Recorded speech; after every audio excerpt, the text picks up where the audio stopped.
Circle of Inevitability, capítulo 317. Alvo. Na época de Cordu, Lumian poderia ter aceitado o convite e ido até o Salle de Bal-Unique no final do mês, tudo para pregar uma peça e retribuir o choque. No entanto, dessa vez, o domínio de Lumian sobre o mundo místico era mais firme, resultado de seu contato com inúmeras aberrações sobrenaturais. Ele conjurou uma centelha com o estalar dos dedos, enviando uma faísca carmesim que pousou no papel de ébano diante dele. Em meio às chamas que aumentavam rapidamente, Lumian saiu da caverna, com sua lâmpada de carboneto lançando luz, guiando-o em direção à saída mais próxima do subterrâneo. No entanto, nessa jornada, uma paranoia inabalável o dominou. O musgo nas paredes rochosas, os insetos invisíveis dentro das sombras, até mesmo as entidades intangíveis que atravessavam o ar, era como se os olhos de Monette o perfurassem de todos os ângulos. Não era mera ilusão, mas sim uma realidade que deixava a mente de Lumian tensa, cada batida do coração era um galope de inquietação. O silêncio inabalável de Termiboros proporcionou o único consolo, uma falta de agitação sugerindo que o dilema não havia piorado, ainda. Lumian chegou às escadas de aço um quarto de hora depois, emergindo novamente em solo firme. Enquanto os raios de sol perfuravam o céu, penetrando um mar de nuvens brancas e banhando seu rosto com seu brilho, ele sentiu como se tivesse renascido. Ufa! Não é de se espantar que a Madame Mágica tenha dito para viver sob o sol entrar o máximo possível. Soltando um suspiro, Lumian apagou a lamparina, orientou-se e traçou seu curso de volta para a Rue des Blouses Blanches. Ao retornar ao esconderijo, imediatamente convocou o mensageiro da Madame Mágica, informando a portadora da carta dos arcanos maiores sobre os acontecimentos. A resposta da Madame Mágica foi simples. Trabalho exemplar. Fique longe do Salle de Bal-Unique. O anjo do tempo do Senhor manterá vigilância sobre este assunto. Por que o anjo do tempo do Senhor tolo direcionaria sua atenção para o Salle de Bal-Unique? Existe mesmo um anjo do tempo? A entidade angelical que os charlatões de Salle de Bal-Unique reverenciam tem uma ligação com o anjo do tempo do Senhor tolo. Ou talvez, uma animosidade? Lumian analisou, momentaneamente a deriva na escuridão da compreensão. Com um certo alívio, reclinou-se na cama, entregando-se ao abraço do sono, um interlúdio em que sua fortaleza mental e vitalidade passaram por um reabastecimento. Ao meio-dia, Lumian comeu 2 tortas de carne saborosas e bebeu um copo de uísque de maçã. Sentado à mesa, ele se envolveu em uma leitura séria do bestiário que narrava as criaturas do mundo espiritual. Enquanto ele folheava as páginas, uma caneta tinteiro preta e elegante dançava em sua mão, criando círculos propositais no papel para acentuar possíveis candidatos. Após mais de 1 hora de intenso estudo, Lumian sintetizou uma lista preliminar de 50 a 60 entidades do mundo espiritual ostentando atributos adequados e níveis de ameaça modestos. Seguindo as pistas nas páginas indicadas, ele recuperou os manuscritos de origem e embarcou em uma pesquisa meticulosa. Intervalos intermitentes pontuavam sua leitura. Enquanto a noite pintava o céu em tons de crepúsculo, Lumian finalmente concluiu sua leitura meticulosa dos materiais de origem, agora em posse de seu profundo conhecimento. Uma seleção final havia sido forjada. O primeiro da fila foi a mão decepada. Esse espírito enigmático, outrora envolto em lendas nas partes sul e central do mundo, foi conjurado por aficionados do misticismo, deixando um rastro de corpos sem vida em seu caminho. De acordo com relatos da cena do crime, os mortos estavam espalhados pela extensão da floresta. Com exceção daqueles inicialmente reivindicados dentro de uma cabana de caçador, as mortes restantes ocorreram quase simultaneamente. Essa revelação sugeriu as rápidas transições da mão decepada entre as vítimas, estrangulando uma alma e, num piscar de olhos, avançando em direção à sua próxima presa. Adivinhações por sonhos revelavam uma mão gangrenosa, azul escura, inchada e exudando putrefação. Sua aparição era sempre abrupta, quebrando o pescoço de uma vítima em 2 a 3 segundos antes de desaparecer para atacar outra, independentemente da distância. Com base nas características da mão, Lumian inferiu sua considerável aptidão para atravessar o mundo espiritual. Quanto ao seu nível de perigo, os relatos da Madame Mágica o consideraram comum, limitado pelas restrições do ritual de invocação. No entanto, um detalhe significativo se destacou no relato da Carta dos Arcanos Maiores. Suspeita-se que seja um fragmento de algo maior. Mão decepada? Poderia ainda haver pernas, cabeças, torsos e entranhas decepadas? O que aconteceria quando esses fragmentos convergissem? Se remontados, o que se manifestaria? Lumian vasculhou o índice em vão, falhando em desenterrar entidades análogas. Seu foco estava em habilidades, características e níveis de ameaça, com pouca atenção à nomenclatura. Uma teoria alternativa permaneceu em andamento.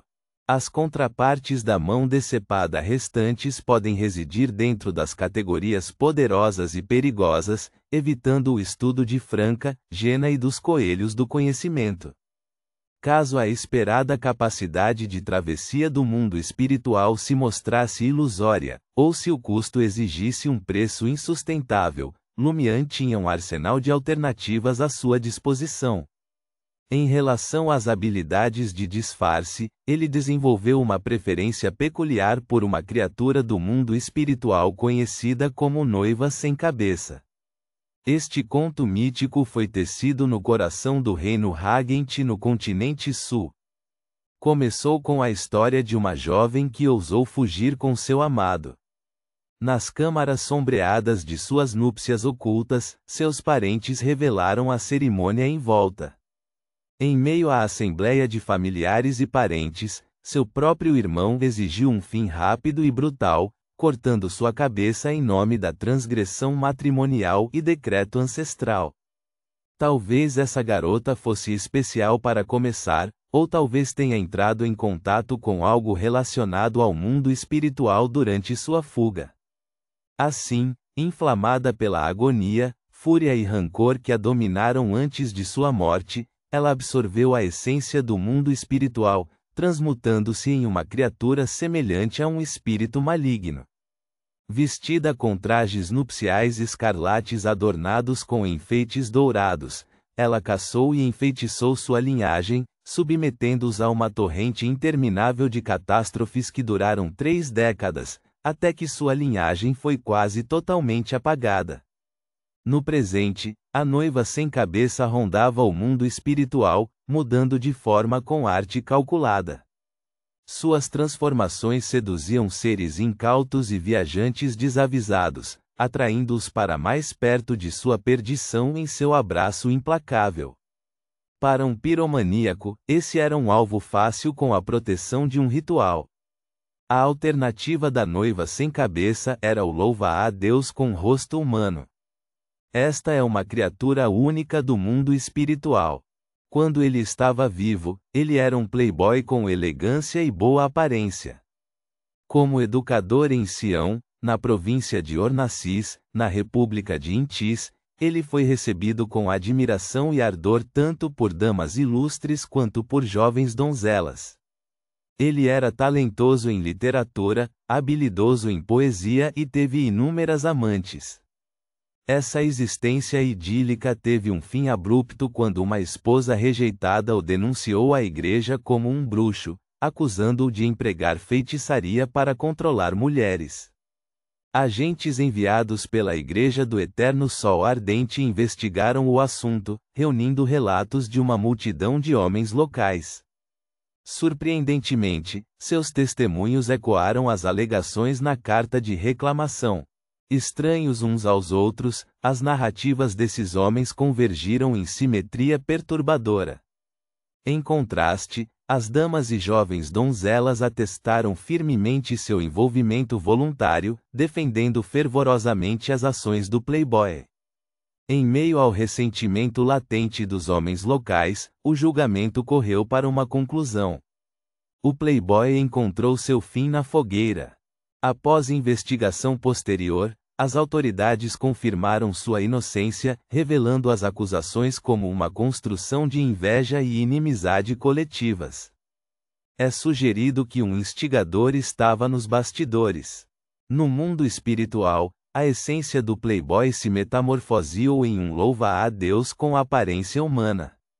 Apodrecendo dentro dele estava uma aversão avassaladora, misturada com um domínio sobre a metamorfose e a predação implacável. Lumian ficou emocionado ao ler as duas informações.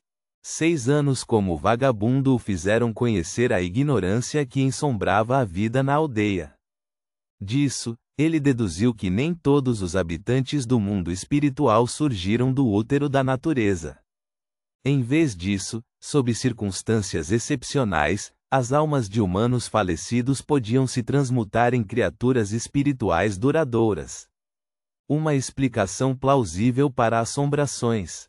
Ponderando meticulosamente, Lumian renunciou à sua aspiração por invisibilidade e ocultação. Em vez disso, reservou seu último espaço de contrato para características com influência direta sobre seu corpo espiritual. Suas escolhas se resumiam ao mal de 1000 olhos e à sombra do grito. Essas duas entidades eram nativas, por excelência do mundo espiritual, aventurando-se apenas nos reinos de pesadelos e nos tomos da autêntica arte dos bruxos. O mal de 1000 olhos era composto por formas carnudas, exalando um licor rosa, cada uma adornada com um olho desprovido de cílios. Olhar fixamente para as pupilas dessas formas, fossem elas humanas, bestiais ou meros corpos espirituais, levava a um sono rápido. Sua conexão com os sonhos era palpável. Eles ocasionalmente se manifestavam nos recantos mais sombrios dos pesadelos mais angustiantes. A sombra do grito, por outro lado, se manifestava como uma confluência de sombras translúcidas. Com frequentes explosões de gritos, ela induzia inconsciência naqueles que ousavam se aproximar. Além dos gritos, as sombras exibiam os atributos de sombras comuns. Lumian transcreveu meticulosamente todos os detalhes relativos aos concorrentes alternativos em um papel, dobrando-o enquanto o guardava no bolso. Ele permaneceu no recinto do Salle de Bal-Brise por um período, eventualmente saindo da Avenue du Marché por volta das 22 horas. Percorrendo os caminhos ao longo das docas Rist, ele finalmente conseguiu entrar no edifício de 2 andares que ele havia reduzido a ruínas fumegantes. Embora o inferno que havia devastado o edifício já tivesse sido controlado há muito tempo, a estrutura agora estava envolta em escuridão e desolação total. Reconhecendo que seu público-alvo era ninguém menos que o Senhor Tolo, em vez da entidade chamada Inevitabilidade, Lumian não tinha intenção de executar o ritual de invocação no subsolo.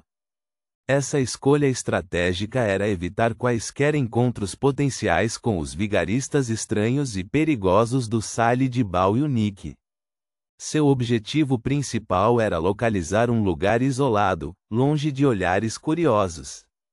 Essa abordagem calculada garantiria que, mesmo no caso de um acidente imprevisto durante a conjuração, se a entidade invocada perdesse o controle, o dano colateral seria contido, facilitando assim uma resolução rápida. Tendo meticulosamente organizado uma câmara relativamente intacta, abrigada no coração de obsidiana do edifício decrépito, Lumian começou a organizar cuidadosamente o altar. Com base nos insights adquiridos em seu papel como contratado, Lumian divergiu da norma ao invocar 2 velas adicionais, cada uma simbolizando uma divindade. Neste ritual, o Senhor Tolo era tanto o ponto focal da súplica quanto o observador solene. Com uma parede de espiritualidade colocada no lugar e velas acesas, Lumian não se apressou para começar o encantamento. Em vez disso, extraiu um frasco cinza-ferro do bolso interno de sua jaqueta marrom. Dentro deste frasco, Lumian engenhosamente fixou um fio fino, cuja contraparte estava conectada ao broche de essência que estava submerso em uma poça de absinto. Este design engenhoso facilitou a recuperação rápida e precisa do artefato selado por Lumian. Nenhuma manobra desajeitada foi necessária. Um simples puxão de seu dedo indicador e o broche em formato de vassoura estava ao seu alcance. Enquanto puxava o broche, uma explosão de faíscas vermelhas irrompeu, rompendo o nó que prendia o artefato selado. Sem um momento de hesitação, Lumian adornou o resplandecente broche de decência em seu peito. Ele nutria a crença de que intermediar um contrato com um habitante do mundo espiritual carregava um custo inerente, semelhante a uma forma de suborno. Nesse contexto, Lumian esperava que o broche de essência assumisse um papel de significância. Prendendo firmemente o broche, o olhar de Lumian se voltou para o trio de velas, silenciosamente acesas diante dele. Respirando fundo, ele se preparou para o ritual que se aproximava. Ponto.